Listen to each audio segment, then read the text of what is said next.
Dan akhirnya pemerintah sebenarnya kemarin udah kasih solusi juga sih. Apa solusinya? Ada beberapa solusi yang sih menurut gue cukup menarik gitu loh. Nah maksudnya baunya aja sih. Bau iya, emang betul. kecium tuh bau tuh. Bau baru barang vintage tuh lu udah tahu deh. Betul. Makin kesini cewek-cewek Jaksel tuh udah mulai terbiasa dengan aroma thrifting gitu. Jadi aroma thrifting. Hey, how are you? Coba bau bal-balan asik. Sekarang Gen Z seneng tuh nge-rework. Kalau kemana-mana pakai udelnya kelihatan. Ada belly chain, low rise jeans.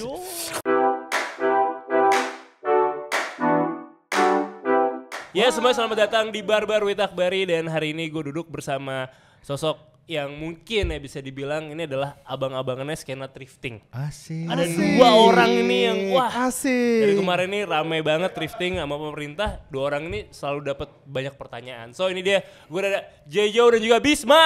Oke. What's up. So asik. Gokil ya. Gokil nih, Jejo mewakili Bank Mandiri di sini. Oke. Mewakili Cindo Pride. Cindo Pride. Bisma mewakili Tiko Pride. Iya. Gue sebenarnya nggak tahu lawakannya tapi gue ketawa aja. Aduh anjing. Tiko tuh tikus kota. Dulu kan gue di Plasmul. Teman-teman gue kan Cindo, gue dipanggilnya Tiko. Wah itu sih tikus kota. Anjing sih. Kenapa tikus kota? Karena kelihatan berandal. Iya rasis. Oh gitu. Itu rasis anjir. Tapi rasis, tapi kayak kita udah jadi jokes banget. tapi sekarang jadi santai. Gue kira tikus kocak. Tapi anyway kita gak bakal ngomongin ke arah selangkangan sana gitu ya. Hari ini kita bakal ngomongin tentang depannya Tia juga sebenarnya, tapi thrift. Asik, ya kan? oke. Ini rame banget dari kemarin lagi diomongin sampai dibakar-bakar sama Pak Zulkifli Hasan yang pas ngebakar malah pakai baju yang impor juga. No comment. Pak, saya nggak ikutan. Saya nggak ikutan tuh Pak, itu bukan saya yang masih pengen jadi influencer. Nah, tapi benar. Dan gue juga banyak dan gue juga banyak di DM-in loh. Maksudnya banyak di DM-in gue itu yang gue bantuin. Maksudnya kan gue lumayan ngebelain drifting kan. Banyak yang nge-DM-in gue. Anjir gara-gara lu ya, gara-gara lu sama teman-teman geng Cina lu bikin thrifting jadi ilegal gitu. Wah, gue kaget aja. Maksudnya gue ke pemerintah buat belain lu pada supaya dibantuin supaya konotasi yang gak salah, tapi gue juga dikata-katain juga. Cuman ya udahlah, ya gimana. Tapi ini emang bener loh, maksudnya kemarin gue sempat lihat satu berita gitu di Metro TV, ada satu bar chart gitu, grafiknya. Bisa ditampilin kali ya? Bisa nanti bisa ditampilin, ditampilin di sini. Grafik baju impor bekas masuk ke Indonesia itu tertinggi itu di 2019. Gokil. Pertama kali masuk, habis itu meningkat lagi di 2022 itu 6 ton masuknya. Gokil. Itu yang terdata ya. Itu gara-gara siapa tuh? Nah, 2019 tuh ada efek apa sebenarnya? Kalau dari lu berdua nih, dari perspektif lu gimana? Dari gue sendiri bar, itu tuh demen thrifting tuh kayaknya sih gue udah ngelakuin thrifting tuh 2013-2014 gitu loh. Dari gue dulu kan gue kuliah di Amerika kan. Di Amerika tuh thrifting wajar banget gitu loh. Kayak di situ banyak orang jualan barang bekas yang gak kepake, ya lu beli dengan barang murah gitu loh. Dan maksudnya gue bukan orang yang demen barang mahal. Gue demen cari barang yang punya value lebih, yang menurut gue bisa gue collect. Quotes. Yes. Jadi gue suka dari situ dulu. Dari Amerika gue juga sering ke Jepang. Nah di Jepang ini bener-bener menurut gue surga banget sih. Menurut gue itu ngebuka mata gue banget. Karena setiap kali gue ke Jepang, gue ke Shibuya, gue ke Harajuku. Waktu itu gue juga pernah bareng sama Bisma juga. Kita ke Red District. Mencari barang-barang yang emang sebenarnya masih bisa digunakan ya. Kan maksudnya red artinya berani berekspresi fashion. Bener, setuju. Lanjut. Ya waktu itu maksudnya gue juga nunjukin ke Bisma juga. Gue mau buka mata anak-anak USS juga. Waktu itu kita dapat kerja sama Uniqlo ya kita waktu itu. Jadi kita sempat ke Jepang juga. Tapi kita daripada kalau kita promosiin Uniqlo-nya, cuman kita juga ke thriftingnya juga. Iya dong. Karena menurut gue itu dua konotasi yang berbeda gitu. Local brand of course buat gue sehari-hari, tapi gue mau punya barang-barang yang bisa melengkapi gaya berpakaian gue yang berbeda gitu. Yang bikin lo jadi joy juga kan? Jejo gitu kan. Maksudnya gue kan kayak konotasinya baju-baju apa nih? Baju-baju apa? Hypebeast lah, baju-baju hypebeast yang pukul dulunya. Kalau dari gua mungkin balik dulu gua ke zaman-zaman SMA ya. Jadi gua tuh thrifting maksudnya sebelum. Lu SMA tahun berapa dulu? Gua SMA tahun 2008. Baik. 2008 itu thrifting itu kenapa alasan gue thrifting karena dulu yang dari zaman-zamannya pensi, lu nonton festival White Shoes, lu nonton Good Night Electric, The Brandals, itu kan butuh fashion statement. Ibaratnya kalau sekarang itu orang pakai pakaian yang keren ke JFW ke apa. Dulu tuh orang pakai pakaian keren tuh buat ke acara pensi. Itu, buat ke pensi. Jadi modern darling tuh. Modern darling dan lain-lain. Nah, akhirnya gue menemukan kayak kok gue mau nonton misalkan gue Good Night Electric kok gue nggak nemu ya di brand-brand lokal jaket-jaket neon, celana-celana cut bray dulu kan. Akhirnya gue dikasih tau sama bokap gue, ini kalau cari barang-barang aneh gini mah ke Senen aja, ke Poncol sana. Terus dianterin nih sama ojek rumah. Ya udah akhirnya gue dianterin. Nah disitulah akhirnya gue bener-bener dianterin sama tukang ojek yang biasa nganter jemput sekolah, ngasih tahu nih di sini. Pas gue liat wah bener-bener kayak kebuka gitu, kayak ada ya jaket aneh gini, jaket neon, terus kayak celana-celana cut bray. Akhirnya gue beli buat emang amunisi buat nonton pensi gitu. Nah akhirnya teman-teman gue pada ngeliat, ini barangnya aneh-aneh banget, beli di mana? Udah akhirnya muncullah itu first wave kalau menurut gue di era-era pensi orang mulai thrifting di situ. Dan emang nggak bisa dipungkirin ya salah satu yang membesarkan di 2019 itu eventnya USS yang pertama kali banget.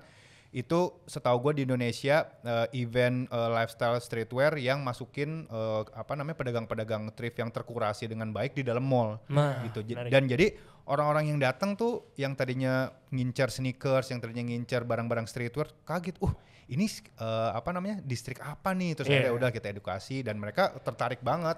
Dan akhirnya itu yang bikin sampai sekarang orang banyak udah mulai menemukan jati diri dari thrifting yang dulunya dia nggak bisa nemuin apa yang dia suka sebenarnya gitu. Kita masih ingat dulu ya fun fact ya. Itu waktu kita bikin thrifting di Senayan City di acara USS Yard Sale. Yang lucunya waktu itu kita kan terinspirasi banget nih. Gue mau coba ngajakin kalian nih yang curated kan. Dan gitu kita bilang, buat dagang di sini selama 2 hari itu biayanya 1,5 juta. Itu mereka teriak semua. Wah apaan nih, biasa kita kayak gini mah cuma bayar 100.000. Cuma 500.000 nih, apaan nih 1,5 juta. Marah. Kalau kita nggak laku gimana nih? Soalnya kan mereka kan marginnya kan ya paling jual 200.000, 300.000. Tahu nggak? Tapi yang lucunya apa? 2 hari kemudian mereka omsetnya tuh 60 juta sampai 70 juta. Besok di teror. Ada acara apa lagi kok? Aku akan siapkan barang-barang terbaik. Oh my god. Asli akhirnya dari situ ya maksudnya kelihatan antusiasme orang tuh gede banget dan ya kita observasi lah, kita review kayak kenapa nih bisa rame ya. Dari anak-anak bilang ya mungkin ini puncak kejenuhan orang terhadap fast fashion, terhadap fashion trend yang gitu-gitu aja gitu. Dan akhirnya orang udah punya style tersendiri-sendiri akhirnya di situ. Dan Bar satu lagi ya, Bar. Ini secara mengagetkan ya. Ya ini kata orang tua dan menurut gue sendiri ya. Barang-barang buatan zaman dulu emang jauh lebih kualitasnya tuh jauh lebih bagus dibandingin sekarang. Betul. Sekarang tuh ya maksudnya lu bayangin gue beli kayak Carhartt gitu tahun 70-an. Itu masih bener-bener jahitannya masih rapi banget, material besinya masih nempel. Bukan kayak plastik gitu loh. Jadi mereka tuh emang built for less. Plus juga grafis-grafis yang dikeluarin mungkin di era-era 80 atau 90 kan kelihatan banget stylenya tuh kayak niche banget dan mereka berani bereksplorasi. Jadi mungkin orang banyak juga ngincer lebih ke grafis stylenya yang emang cuman ada di baju-baju era-era tahun 90-an gitu. Tapi tahun 2019 itu kan juga udah mulai didatengin sama menteri juga kan acara USS kan. Betul. Sama waktu itu Pak Jokowi juga sempat datang gitu. Bukan, Pak Jokowi nggak pernah datang. Oh, bukan pernah datang. Anaknya pernah datang. Anaknya, iya. Dan menteri-menterinya selalu datang biasanya. Berarti kan didukung sebenarnya sama pemerintah. Kita nggak bilang mendukung ya, maksudnya karena menurut kita tidak melakukan hal yang ilegal menurut gue. Karena kemarin ini kan sempat menjadi viral kata thrifting itu sesuatu yang ilegal kan. Tapi menurut gue akhirnya kita datang nih bertemu sama Pak Pemerintah juga. Ketemu Pak Teten, Menteri UMKM juga, sama habis itu sama di Smesco kan. Terus sama perwakilan lokal brand yang Jacklot tuh, yang dia punya komunitas brand yang sampai 1000-an lebih lah. Dan maksudnya emang pemerintah, gue mengakui sekali bahwa kata-kata thrifting itu mungkin mereka salah menggunakan. Oke, kenapa? Salahnya di mana? Ya karena ya di situ gue, jadi itu asal mulanya kita di invite itu lucu banget sih, karena waktu itu gue ngepost di USS kayak, thrifting dilarang gitu loh. Tiba-tiba gue di DM sama salah satu staffnya dari Smesco, ngajak ribut banget deh. Oh iya, dia ngajak ribut bukan kayak baik-baik di awal. Lumayan ini apa? DM-nya apa? Nggak DM, dia komen, masih ada komennya. Dia bilang, ini judul jangan clickbait ya. Maksudnya jangan cuma cari engagement. Gue kaget anjir, gue cari engagement pak. Cari engagement apa? Gue menyuarakan isi hati lo ya, gua, ya maksudnya pelakunya kok dari masa gue iya. mencari engagement gitu loh, maksudnya gue juga nggak terima kalau maksudnya gue melakukan hal thrifting menurut gue adalah membeli barang second maupun gue beli barang lokal brand misalnya contoh nih gue ke Good Step udah gitu dan setelah 3 bulan gue nggak pakai, gue jual lagi, orang yang beli thrifting dong, itu kan tanda kata thrifting. Kegiatannya thrifting. Thrifting adalah membeli barang second, mau apapun, lu beli mobil bekas thrifting, lu beli furniture bekas thrifting. Jadi apakah itu thrifting gitu loh? Yang pemerintah maksud adalah yang ilegalkan adalah membeli barang bulk import yang secara ilegal yang sebenarnya harusnya didonasiin nih. Karena emang kebanyakan dari thrifting itu juga emang sumbernya itu adalah barang-barang yang dibentuk bal-balan yang harusnya didonasiin atau dimusnahin.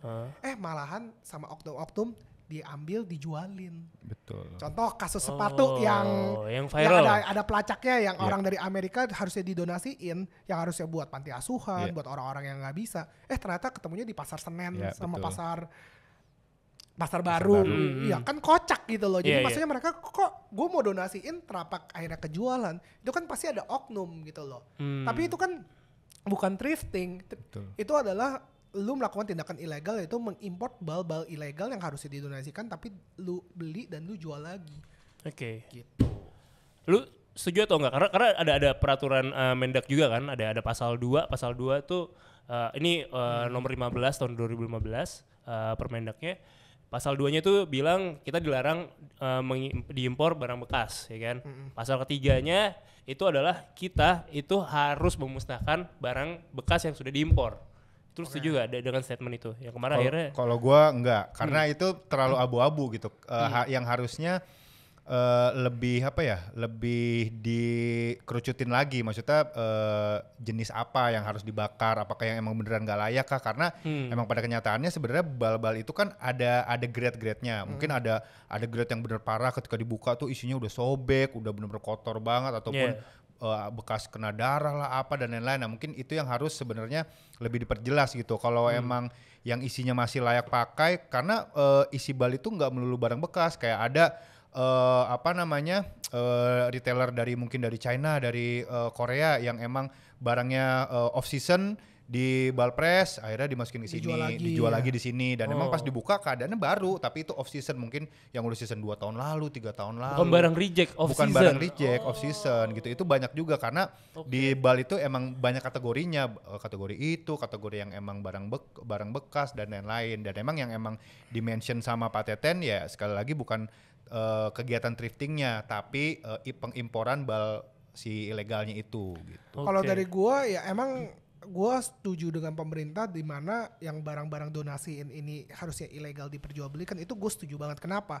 Karena dampak negatifnya itu lumayan besar sekali. Betul. Gitu loh. Bayangin lu barang yang harus didonasiin ini nggak ada harga loh. Dan lu mesti bersaing dengan brand-brand lokal. Gue juga pelaku brand lokal juga kan. Dan menurut gue kalau misalnya gue jualan barang, anggap deh gue yang paling murah deh, satu kaos berapa sih, 50.000 gitu. Tapi lu saingan sama baju harga 5.000 sama 10.000. Ya lu mana bisa bro. Satu bayar pajak, satu punya pegawai, punya mesin, punya apa, gimana lu mau saingan sama orang yang jualan sampah nih ceritanya gitu loh. Dan perwakilan dari Jack Cloth juga kan dia kan punya komunitas tuh yang katanya ngebawahin 1.200 lokal brand di seluruh Indonesia. Dan mereka udah nge-recap datanya ya. Mereka bilang sendiri kayak kita nggak terganggu kok sama thrifting ataupun fashion trend kalian nih yang kalian Dia bilang nggak terganggu. Dia bilang nggak terganggu, tapi yang terganggu yang tadi Jajo bilang. Justru terganggu sama aktivitas penjualan barang yang benar-benar super murah banget, yang kayak 50.000 udah 4 atau enggak satu kaos 5.000 perak di pasar Senen atau apa. Nah itu yang menurut mereka lumayan ngeganggu gitu. Oke. Dan akhirnya pemerintah sebenarnya kemarin udah kasih solusi juga sih. Apa solusinya? Ada beberapa solusi yang sih menurut gue cukup menarik gitu loh. Nah maksudnya untuk pengimporan pakaian bekas itu akan dipindahin ke Sorong. Ya, Indonesia Timur ya. Indonesia Timur. Kenapa? Karena di situ kata pemerintah paling banyak orang membutuhkan barang-barang donasi tersebut. Betul. Dan maksudnya mencegah supaya orang-orang ya udah kalau barang yang nggak lewat situ berarti ilegal. Iya, betul. Itu pertama. Dan kedua pun buat orang-orang nih yang kehidupannya terganggu gara-gara aktivitas ya mereka udah nampung barang lah atau apa nanti nggak dapat barang. Pelaku thriftingnya. Penjual belinya dan macam. Misalnya mereka kalau biasa dapat barang murah donasi-donasi ini, mereka bisa apply ke pemerintah, ke Smesco untuk dibantuin. Mereka pinjemin duit, mereka bisa kasih mereka reselling atau dropshipper barang-barang brand lokal juga. Menurut gua indikasinya pemerintah juga udah baik waktu kita ketemu ya. Gua nggak tahu ini, gua nggak tahu ada poin ini, gua nggak tahu. Di Smesco tuh udah ada hotline-nya. Jadi kalau orang merasa terganggu atau yang hidupnya dari situ, itu bisa isi pengaduan, nanti bakal dibantu secara satu persatu gitu. Either itu dibantu kasih modal, dibantu jadiin dropshipper, atau dialihkan gimana caranya mereka bisa menjadi wirausaha untuk lokal brand, entrepreneur gitu. Karena emang nice banget loh, ini solutif banget loh menurut gua. Itu sangat solutif banget, tapi kan back again kan, yang gua perjuangkan di sini adalah kata-kata thrifting yang waktu itu sempat dikambing hitamkan oleh semua orang bahwa thrifting ini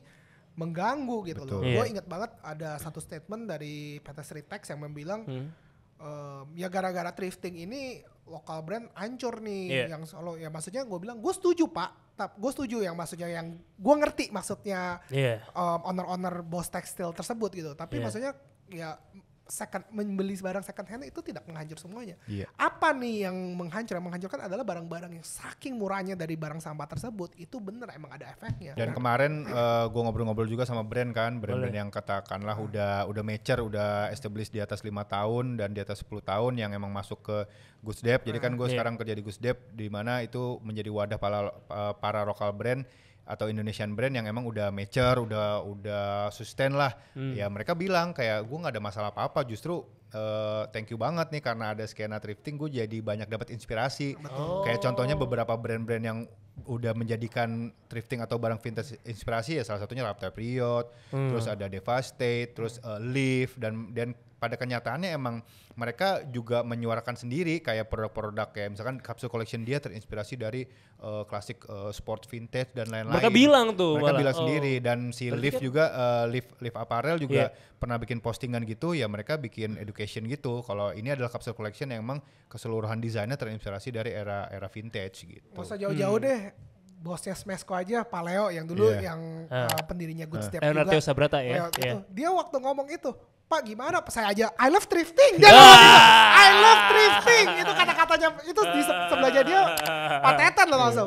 Ya, saya ambigu nih, I love thrifting. Dia ngomong gitu. Karena dia sendiri juga pengepul barang bekas. Dia bilang mau furniture bekas dia kumpulin, mobil bekas dia bangun. Lah itu thrifting. Iya benar. Dan gimana lu mengilegal aktivitas ini, karena ya maksudnya come on man.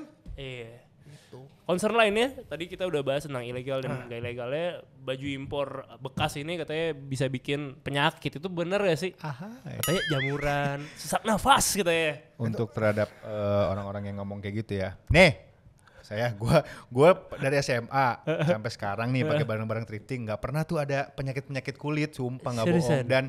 Dan di komen-komen Instagram ataupun TikTok juga pada bilang gitu, kayak banyak yang bilang kayak gue udah pakai 10 tahun 5 tahun, sorry itu saya ini nggak ada lah kena penyakit dan lain-lain. Jadi menurut gue alasan dilarang karena penyakit itu bukan jadi alasan yang tepat gitu. Gak make sense tuh buat gue. Gak make sense buat gue, karena bukti nyatanya ya diri gue nih masih sehat walafiat. Gue tambahin kali ya. Boleh, itu dari dia. Kalau dari gua benar yang si Bisma ngomong benar. Cuman ada satu nih yang negatifnya. Baunya aja sih. Bau emang betul. Kecium tuh bau tuh. Bau baru barang vintage tuh lu udah tahu deh. Betul. Tapi sekarang bau keju namanya. Keju basi ya? Bukan peju ya, keju. Tapi makin kesini cewek-cewek Jaksel tuh udah mulai terbiasa dengan aroma thrifting gitu. Jadi aroma thrifting ada sendiri ya. Ada cewek-cewek edgy yang emang fetishnya tuh cowok-cowok yang kaosnya bau-bau ikan nge-thrifting. Jadi gua denger tuh cewek-cewek kayak gitu sange dia. Makin culture kan. Cowok juga sange. Jadi pas kasih kenalan cipet-cipet, hey how are you? Coba balan asik. Langsung tuh udah langsung nilai plus tuh. Pas PDKT udah aman. Bukan gitu. Gue yang ngomong ya. Dan maksudnya itu yang membuat gue kenapa barang vintage itu unik aja di mata gue. Gue rela keluarin barang segitu karena emang desainnya juga sendiri dan asli. Yang penting aslinya dulu. Aslinya ya. Asli, desainnya unik, terus one of one itu kayak. Tahu legitnya dari mana sih? Gue bingung deh. Kan udah ada kayak waktu itu Jeff Hamilton ya, dari logo belakangnya. Logo belakangnya, dari tagnya, tag washnya dan lain-lain. Maksudnya seiring jalannya waktu, kalau kita terus digging biasanya udah lumayan kelatih gitu, kayak maksudnya dari kondisinya gitu. Terus banyak orang juga yang bilang kayak mereka rela ngeluarin duit belasan juta untuk beli jaket mahal atau enggak jutaan beli kaos mahal karena nilai sentimental value sama nostalgic momennya. Kayak misalkan nih kaos yang gue pakai nih, Capcom. Nih belakangnya tuh kan Resident Evil. Oh my god, main PS ya dulu. Kan, main PS kayak zaman dulu. Wah anjing ini mainan gue zaman dulu nih, Resident Evil. Ada kaosnya nih sampai sekarang yang dari tahun 90-an nih. Jadi mereka punya sentimental value yang ibaratnya ketika dia pakai, dia tiba-tiba flashback ke masa lalu, masa kecil dia. Mungkin dia punya nostalgic momennya yang gak bisa tergantikan gitu. Nah kenapa leather jacket yang dulunya harganya mungkin yang sekarang mungkin 5-8 juta. Biasanya kalau full leather itu 5-8 juta, mungkin 10 juta, mungkin ada 20 juta. Kalau lu yang lebih brand Dior atau LV mungkin bisa 200-300 juta. Kenapa? Karena itu meant to be last. Ya, betul. Jadi lu istilahnya lu pakai